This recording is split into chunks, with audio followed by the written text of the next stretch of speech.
বাংলাদেশি সহ সব বিদেশি কর্মীর জন্য এক বড় দুঃসংবাদ এসেছে দক্ষিণ পূর্ব এশিয়ার অন্যতম জনপ্রিয় শ্রমবাজার মালয়েশিয়া থেকে। দেশটির সরকার বিদেশি কর্মীদের ওপর নির্ভরতা কমিয়ে স্থানীয়দের কর্মসংস্থান বাড়ানোর লক্ষ্যে এক কঠোর নীতি ঘোষণা করেছে।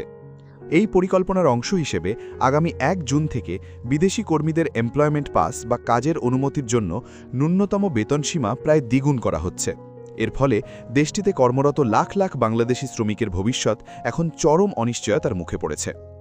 মালয়েশিয়া সরকারের ২০২৫ সালের জাতীয় পঞ্চবার্ষিকী পরিকল্পনা অনুযায়ী বর্তমানে মোট শ্রমশক্তির ১৪% বেশি বিদেশি কর্মী রয়েছে। সরকার এই হার ২০৩৫ সালের মধ্যে মাত্র ৫% নামিয়ে আনার লক্ষ্য নির্ধারণ করেছে। মূলত স্থানীয় নাগরিকদের উচ্চ বেতনে চাকরির সুযোগ করে দিতেই এই বিধিনিষেধ আরোপ করা হচ্ছে। এতে মালয়েশিয়ায় অবস্থানরত বৈধ ৮ লাখ বাংলাদেশির পাশাপাশি কয়েক লাখ অবৈধ কর্মীর দেশটিতে টিকে থাকা প্রায় অসম্ভব হয়ে পড়বে।